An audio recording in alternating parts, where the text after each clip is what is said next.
and you're listening to the Smacked Raw podcast.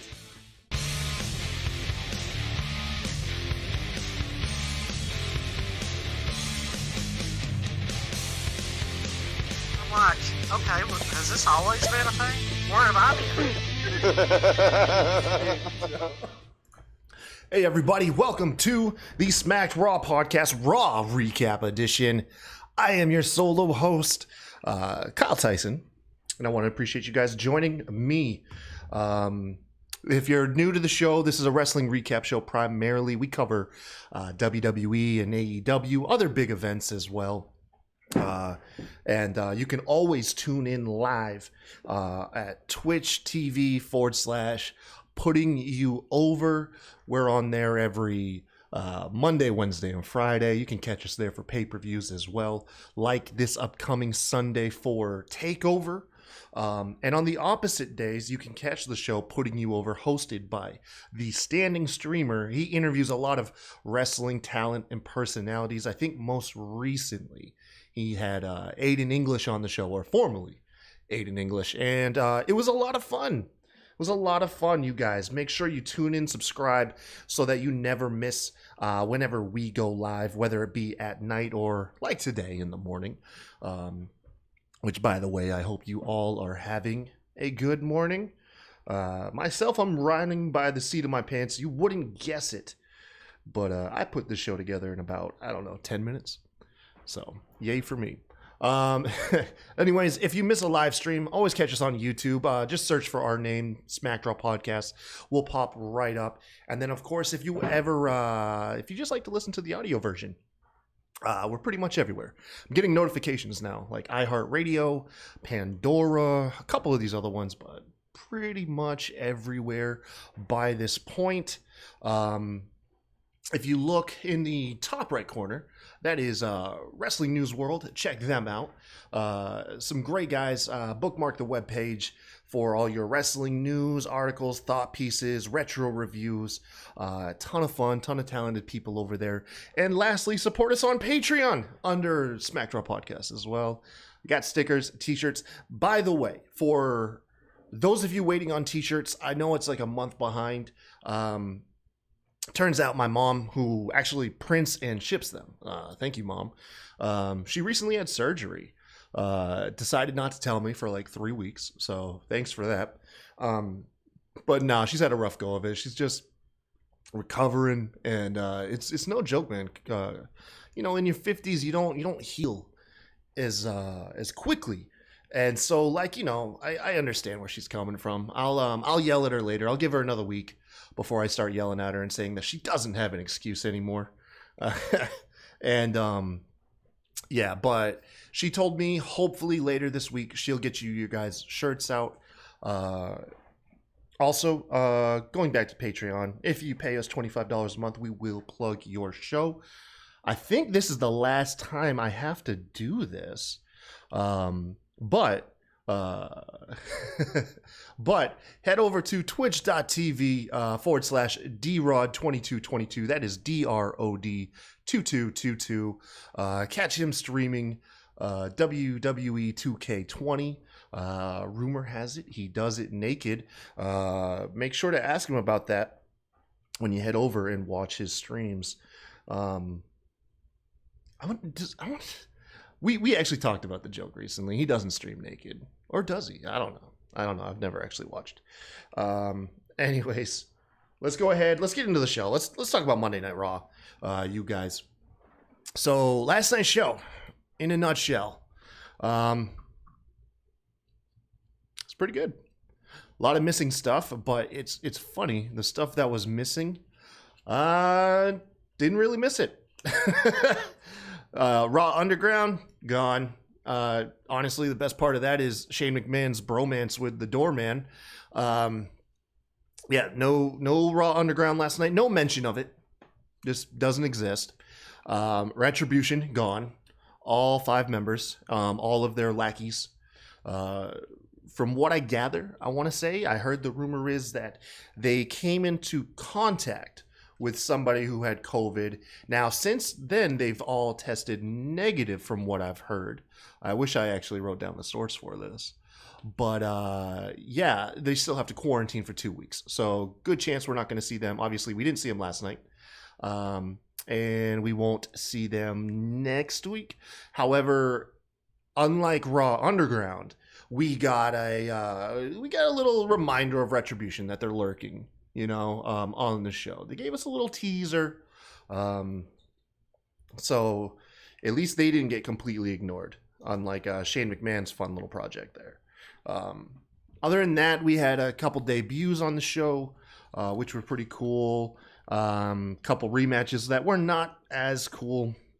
Got the Legends, which we'll get into them. But overall, I think really what it was last night, there was some decent wrestling for the show.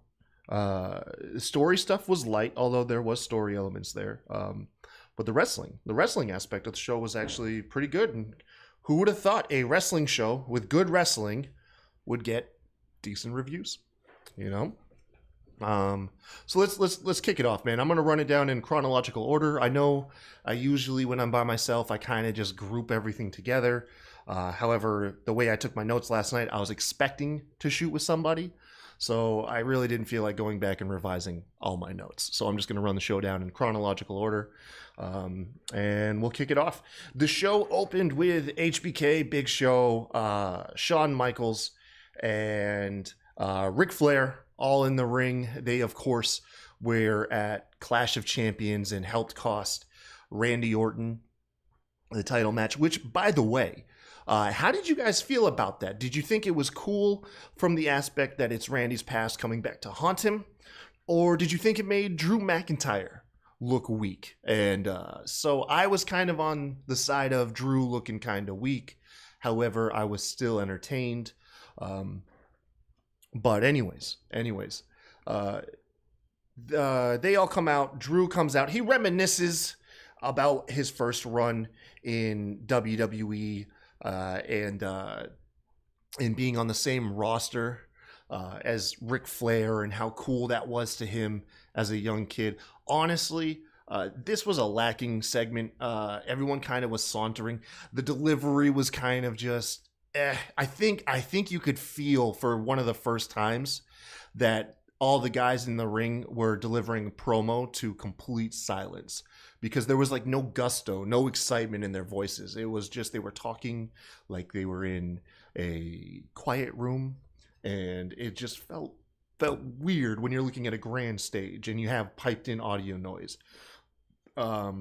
But I mean, it is what it is. Really, what this was all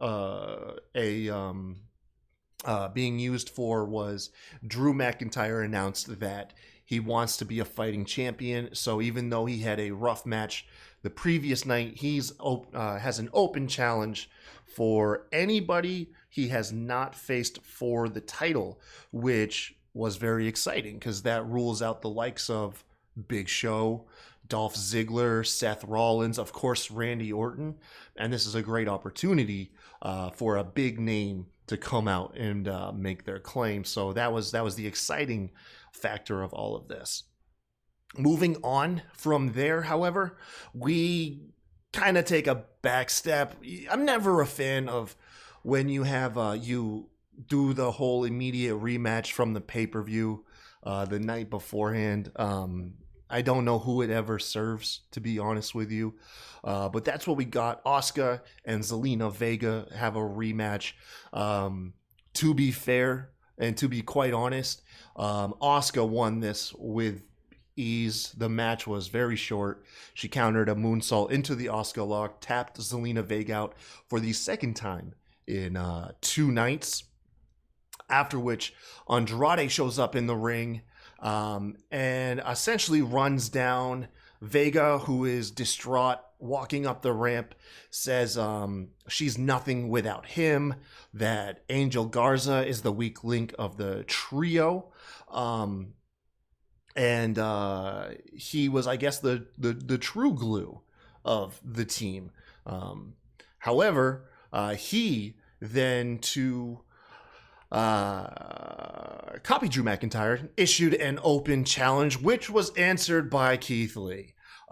Short match. I think Andrade was getting the majority of the offense in here. However, Keith Lee just hits one spirit bomb essentially out of nowhere and gets the pin on Andrade. So within a week, 2 weeks of Andrade, Zelina Vega, and Angel Garza splitting up, they all are losers.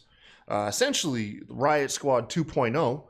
Because if you remember when Riot Squad broke up, not so much that it's the reteaming of Liv Morgan, Ruby, Riot, but when they broke up, all three members, Liv, Ruby, and Sarah Logan, all just went on huge losing streaks. Like no one was made to look good after the trio broke up. And this feels like the start of that. Rumor was that Zelina Vega was going to get quite a push. But I mean, if that's true, I don't know why you book her to lose to Asuka 2 nights back to back and then get ran down by Andrade. I think Garza was the one who was going to shine out of all of this. However, of course, at Clash of Champions, he appeared to get injured. So, man, tough luck for these guys, honestly. We'll see what happens, but it's not looking good so far. We cut backstage, and the legends are all playing poker. Essentially, we cut to them throughout the night, and really all they serve as is to deliver exposition of the show, essentially playing commentary or social commentary on Drew McIntyre's upcoming match, trying to build speculation who it may be. I think even at one point, they pointed, Big Show says, well, I'm not retired. And we said, well, yeah, Big Show, you're not retired, but Drew McIntyre said it can't be somebody who's faced him for the belt. But yeah, so that was their purpose throughout the whole night, except for the payoff at the end, which I'll get to. That was actually pretty fun. Backstage, Her Business, the MVP and Shelton Benjamin, at least of Her Business, are seen eating catering at a small little round table. By the way, the food looked really good last night. And those plates were full. Those guys are definitely getting their calories in. But anyway, some random stagehand, I guess, sits down with MVP and Benjamin, completely no-selling that he's sitting next to two monsters, essentially. Behind him, pops Apollo Crews, says, you're sitting in my seat. To which the guy, without hesitation, just moves over one seat. And it was hilarious. Everybody's just deadpanning him. They can't believe the audacity of this man who would sit with the Hurt Business. Bobby Lashley said, I said Apollo Crews? Who did I say Apollo? MVP and Shelton Benjamin. Oh, Bobby Lashley. My bad. Hey, it was Bobby Lashley who said he was sitting in his seat. Okay. But anyways, yeah, Lashley says he's still sitting in his seat. The dude finally catches what's going on here, promptly gets up, attempts to take his food. Lashley says, that's my food as well. Dude leaves it, pisses off, and Hurt Business has a good laugh. I thought it was funny. Going from that comedy segment to one of the more lighthearted ones, R-Truth is seen playing chess with little Jimmy. A ninja delivers a will to him left by Tozawa. It was funny because it was in Japanese, and then there was also an English version for Truth. Within the will, Tozawa has left Truth his black belt. However, it's all a ruse. Tozawa's behind him, rolls him up. Tozawa is the new 24/7 champion. But before the segment can even continue, the ninja who delivered the will is revealed to be Drew Gulak, hits him with the briefcase. He becomes 24/7 champion. And just as he gets up, R-Truth has picked up the briefcase, lays Gulak out, and R-Truth is now the 24/7 champion. This makes him a 41-time 24/7 champion. And I believe now the WWE superstar with the most championship reigns out of everybody in WWE history. So that's an interesting stat to have. Way to go, R-Truth. So yeah, interesting there. I can't even think of any, but it's weird how they made that announcement tonight. So Does anybody have close to that? I would think Edge has a lot of reigns because he has a lot of singles titles, a shit ton of tag titles. But still, 41, I would feel like I don't even know who would even be close to that, to be honest. If I had a co-host, I'd let them talk and I'd Google it. But I do not have that co-host. Maybe somebody in the live chat. There's about 5 of you right now. Go ahead and, if you could, find out who has the second most championship reigns in total in WWE. See if I can give that stat out here on the stream. Up next, excuse me.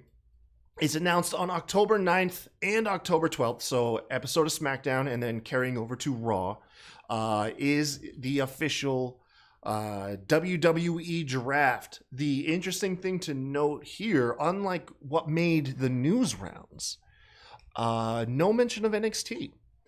I believe, if I remember correctly, I haven't looked it up since last night, but if I remember correctly, last time I heard rumors of the draft, I believe it was from Triple H himself, said everybody was up for grabs. Like, I believe it was like Raw and SmackDown could draft anybody from both the either show and NXT, and then vice versa. NXT would be able to pick people from Raw and SmackDown, and essentially you were just going to get this big mix. Maybe that's still going to be one of the reveals. This is going to be like a slow rollout. That might be like the big surprise towards the end. But as of right now, only mention is Raw and SmackDown. It's coming in here on the live chat. Jay says that Raven is the next person with the most reigns. How many in total, though? You've only shown me 3. You said 2-time ECW, 1-time US. You just said hardcore title reigns. I don't think you typed in the number. How many total reigns, Jay? From there, okay, comms pure what I have labeled cringe fuel. So listen, man, listen.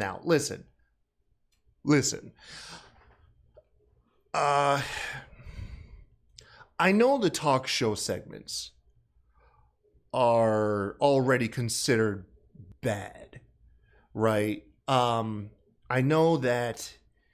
Oh, he says 32 reigns in total. Damn, so R-Truth has it beat by a lot, by almost 10 reigns. Raven, 32 reigns. He got 27 hardcore titles, 2 ECW championship, 1 US. I mean, that only equals 30. Was he like a 2-time tag champion as well? Anyways, going back. Who... Like, okay, I could see Kevin Owens fans being like, all right, KO show, they're fun to do. Jericho fans, it was fun for his talk show. Miz makes sense. Why does Jerry the King Lawler just randomly get King's Courts? Like, none of it ever fits in the story. At least with Kevin Owens, stuff typically relates to him. Raven's a 1-time tag and 1-time light heavyweight. Okay, cool. But why does King get TV time? It's always in awkward stuff that never has to do with him. It's always like they reserve, I can't remember the last King's Court, so correct me if I'm wrong, but I believe it's always like these like therapist type sessions. And that's kind of what we got with last night's King's Court. It felt like an episode of Dr. Phil, and to be fair, it was cringy as hell, man. It was so cringy. I was having a really hard time tuning into it, and it's crazy because as the night progresses, this turns out to be a fairly actually kind of rich story with the Mysterio family. But I just, oh God, it gets me right here, man. It gets me worked up. Like, I just don't understand where King falls into this. The only thing I can think of is it's just King is nostalgic, and that's WWE logic. Was, hey man, we've already got 4 legends on the show with Flair, Big Show, HBK, and Christian, which is really kind of them to call Christian a legend, by the way. Why not have King? It just fits the theme, nostalgia, running wild on Monday Night Raw and shit. But It doesn't feel good. It doesn't feel good. And I can feel that Red Bull kicking in now as I'm talking about King, bro. It's getting me worked up. But anyways, it really did just feel like Dr. Phil. King just pointing out Rey Mysterio called Aaliyah naive, and how does Aaliyah feel about that? And it was silly. Seth Rollins appears on the Titantron and says that somebody in the family is not being entirely truthful, and instead of leaving that cliffhanger, he just goes right into it's Aaliyah. Aaliyah, you're not being truthful, and and then shows that Seth Rollins has stolen Murphy's cell phone. He brings up a text conversation, which actually looked like it was screenshot off of an iPad, not an iPhone. In which case, it was Murphy apologizing to Aaliyah. She said it was cool and then said happy birthday. Apparently, that's a great disappointment because it's one thing, Rey Mysterio said he raised his daughter to be compassionate. It's another thing to be kind, I guess. I don't know. It's weird. Well, anyways, yeah, a lot of jealousy running in here. Aaliyah, at this point, is trying to defend Murphy. It's all hell breaks loose. She's kind of just acting like Murphy isn't that bad of a guy. She keeps repeating, he's not Seth. He's not like Seth. Mysterio and Dominic are giving her shit. She runs off. The Mysterio family runs off, and it was just awkward, man. Like I did not walk away from that segment feeling good. I did not at all. Now next up we got the debut tag team of Dana Brooke and Mandy Rose. Don't know how many of you caught this, but those of you who are maybe a little bit older, Mandy Rose was her outfit was paying tribute to Trish Stratus.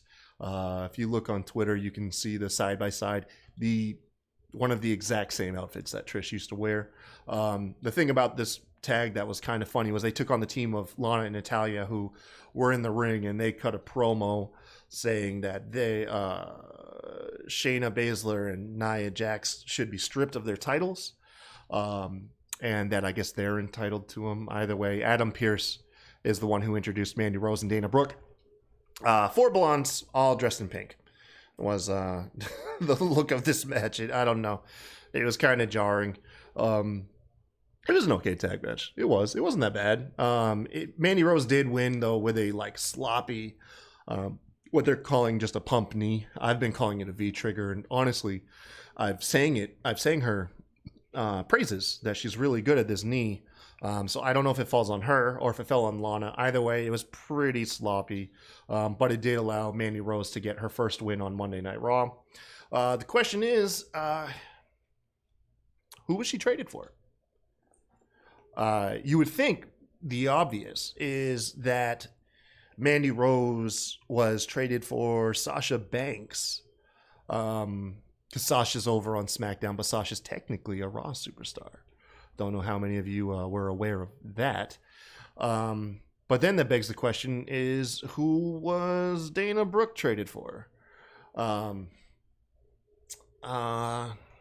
know, man. Don't know. I'm trying to think here. I mean, if she was traded for anybody, it hasn't been revealed yet. Can you just jump ship? You'd think kayfabe-wise you can't. Because not only are you contracted to a show, you're contracted to a network. You're either on USA or you're on Fox.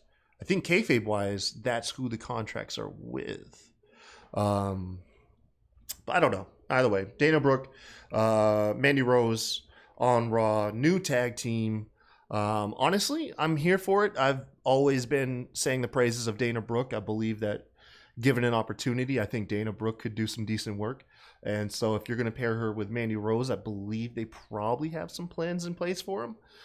So yeah, let's see where it goes, man. I'm here for it. Next up, at this point, I was hoping I had a co-host because I kind of missed the Aleister Black promo. He was sitting in a back room. Something against Kevin Owens. I want to say commentary said something about Black is Like, there's no one more evil than a good man who does nothing. I don't know. I missed it. One thing I did not miss is Aleister Black's new entrance music. So another one bites the dust, apparently. CFO, $, their controversy continues to wreak havoc on NXT Superstars entrance music. And it's not so much that this entrance theme is bad, because it was actually, it's kind of good. I'd have to listen to it once or twice more. But it's replacing one of the greatest entrance songs of all time. And by that, it just feels fucking terrible. It's if it was anybody else who has like a mediocre entrance theme, you know, that is kind of metal, like it would be cool for fucking Retribution, you know, I'd be here for it. But you're replacing one of the greatest entrance songs of all time. Yeah, I don't know, man. And with that, I posted last night the Team America puking meme gif, which I kind of feel bad for. Because once again, it's not that bad. It's just the song that it's replacing needed no replacing. But hey, it is what it is. Aleister Black and Kevin Owens actually had a hell of a match. It was brutal, hard hitting. You really can't ask much more out of these guys. It did have like a weird finish. Aleister Black was getting the better of Kevin Owens, hitting him with strikes. The referee came up behind and was accidentally struck. Clearly accidentally from story wise, but clearly it was well staged. But the ref DQs Aleister Black. Kevin Owens then delivers the stunner to Black. Cue the Godfather, Look How They Massacred My Boy theme for Black, who now has a new entrance song, new gear. He did ditch the eye patch, so I'm glad for that. And just continues to lose. So poor Aleister Black. I don't know where the dude's going to go. I feel bad because he's awesome. And it sucks because they really just don't have much for the guy. And nothing seems to be clicking with him.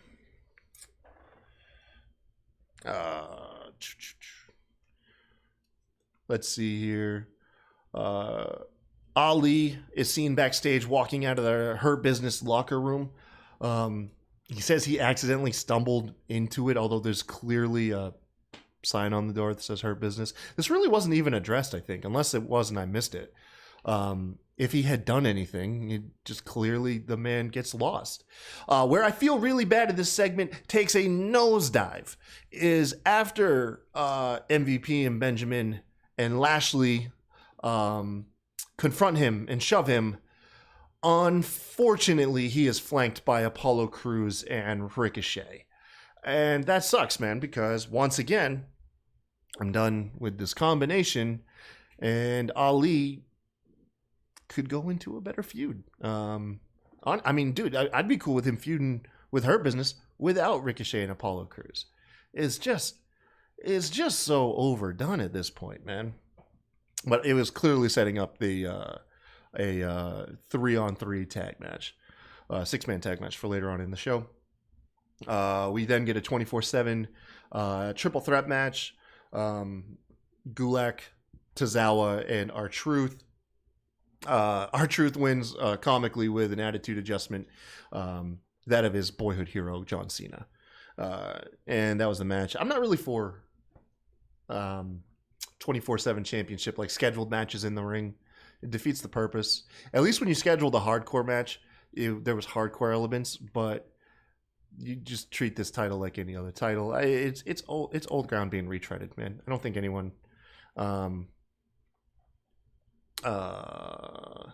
really I think everybody kind of agrees with this.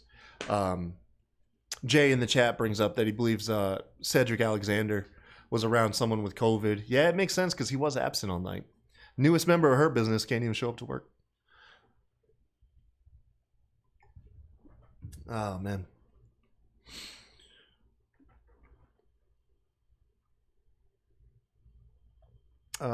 Backstage, Mandy Rose and Dana Brooke are interviewed. They want the winner of Shayna Baszler and Nia Jax taking on the Riot Squad whenever that match happens, probably in like 2 or 3 weeks. But yeah, they want the winners of that match. I say it's kind of early. I don't want to see you girls get squashed just yet. You know, go out, get a couple more wins. Go make the Iconics reunite. Say that you want to face them, but you want to face them in a tag match. And be like, who cares that you broke them up? You guys go back on your shit all the time. Look at when you had Sami Zayn and Kevin Owens have their blow off match and say they'll never face each other again, and then it was like 4 months later they're facing each other. You can do the same shit. No one cares. No one expects anything else out of you, WWE. It's okay.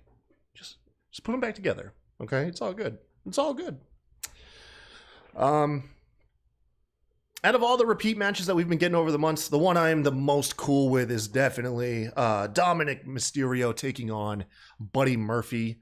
I really feel like these matches with Buddy Murphy and Seth Rollins are just helping Dominic raise his game. The kid just seems to get more and more fluid in the ring. I am kind of sad to see that they're probably not doing anything with him and Humberto Carrillo. I guess that was a one-off. They probably intended on having that tag match with Ray, but due to the triceps injury, yeah, that's just all it was just a placeholder. During the match, Dominic showing more aggression, more hatred, more dark side of himself. He grabs a kendo stick when obviously this is intended to be a straight-up match. This prompts Aaliyah to come out and plead with him that Murphy isn't like Seth. Murphy isn't going for the greater good. But Dominic has nothing of it, man. He starts shouting at her. He starts berating her. He says that Dad was right. He says, I'm doing this for my legacy, or for our legacy. You are naive. And then he promptly gets slapped. She storms off. Dominic gets rolled up in a very nice touch of this all. He gets rolled up. He then goes to attack Murphy, who he gets out of the way. So I guess this means the only place you can go from here is Dominic versus Aaliyah in a Hell in a Cell match. No. No, that's probably not it. But coming back to earlier when I was talking about the King's Court and how it's a cringy segment in a good story. I'm not really familiar with Star Wars, okay? But I do know like one of the overarching themes on the prequels is that Anakin's hatred of the Sith Lord is what ultimately helped drive him to the dark side. Now, I could be way off base, and you Star Wars fans can own me in the comments because I really don't know much about the fandom. But that's what I'm feeling is happening with Dominic. Dominic's hatred for Seth Rollins and Buddy Murphy and eagerness to redeem his family's name and carry on his legacy is ultimately gonna cause him to snap.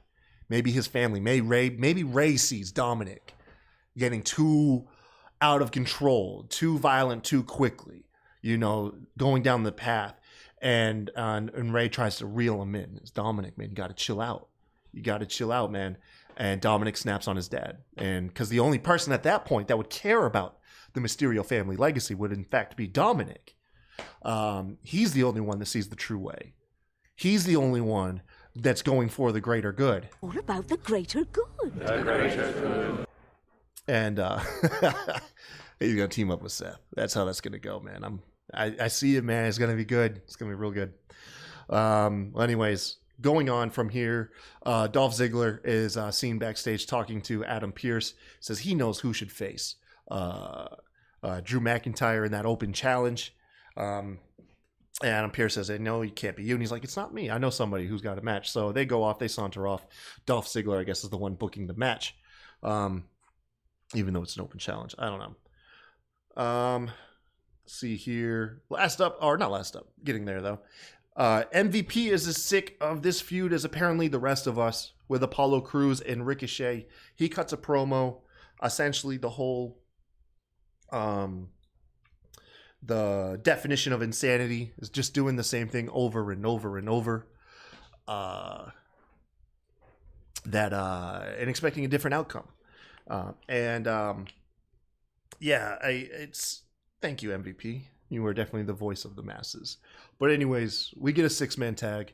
During the match, this is where we get the teaser of Retribution, a little bit of reminder that there's still a thing.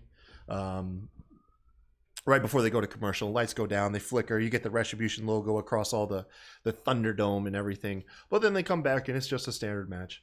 Predictably, Ali picks up the win for his team. Obviously, we saw this coming. He ends up delivering a 450 splash to MVP. How much longer do we have with this feud? I mean, honestly, where does this go? Who looks good in the end of this? Like MVP, Apollo Crews, Benjamin, even Shelton, Cedric Alexander, excuse me. They've already established that they're the winning team. They're the most winningest team between them and, of course, Apollo Crews and Ricochet and now Ali. So who cares if Apollo Crews, Ali, or Ricochet end up picking up a victory, or hell, even taking the United States Championship from Bobby Lashley? No one's going to care by the end of this. Like, people just want to see fresh feuds, fresh matchups, you know, instead of repeating the same thing over and over. Like, you could literally pull the trigger next week, act like none of this shit has happened, to move them on, and people will be happy. People will be down as fuck for that. At least I know I will. I just don't know where this goes, where anyone looks any better than they already do. I have no idea. Backstage, Ric Flair has won the ongoing poker game with him, Show, HBK, and Christian. We get another vignette package. Bianca Belair is the fastest. She goes out, does track and field against like 3 other people and eliminates them one by one, ultimately winning, racing a guy straight up. While she does hurdles and he runs, and she still beats him. I want to see, someone pointed out and said they think Pineapple Pete was in that lineup. I didn't notice. By the time I read it, I didn't go back to look. But was that Pineapple Pete in there? Someone let me know. We get a rerun of Retribution promo because they're not in the arena, and WWE still wants to hammer home that they are a thing.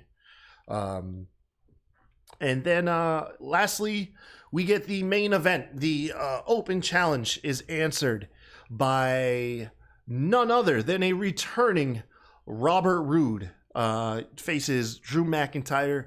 And I'm not going to lie, I'm really, really happy Robert Roode is back. And I shouldn't have got my hopes up too much, because it is just an episode of Monday Night Raw. But man, you really could have used this opportunity to establish somebody. I wouldn't go to say Keith Lee just because we've seen the matchup, and I'm not sure if Keith Lee actually had a title shot or not officially. But it could have been used. And here's the reason why, is no one thought for a second that Robert Roode was going to win. You know, you could have used this as like maybe a one-off or something to just establish maybe a little bit of doubt in our minds that, you know, the open challenge person may actually take the title off of Drew, something. I don't know. Maybe I'm thinking too much into it. But when I saw Robert Roode, I was a little deflated. But I'm happy he's back. And on a side note, of all the CFO $ themes that are getting taken away, what the hell would you replace Glorious with? If Robert Roode was to lose, and he probably will lose his entrance music at some point, I anticipate he gets the most generic of generic music, if that happens. Anyways, it was an okay match. But once again, it was like, just the stakes were taken out of it for me. It was like if Damian Sandow faced John Cena in a straight up just one-on-one match for the title. At no point did you think Sandow would take the title from Cena. And that's just kind of what it felt like here. And so with that, it didn't really lead to any suspense. Robert Roode did hit the glorious DDT at one point. Even then, I was like, no, he's going to kick out easily. He kicks out of fucking RKOs, which Drew did. And then Drew ended up hitting the Claymore kick. He won with ease despite interference, from Dolph Ziggler. Despite the interference, Drew McIntyre wins. And then finally, after the match, we get the final segment. A member of Retribution. Actually, no. It was just Randy Orton in a ski mask and in a hoodie. It looks like Randy Orton kept his... somebody wrote on Twitter. I can't take claim for this. But kept his night vision goggles that came with like a collector's pack of Call of Duty.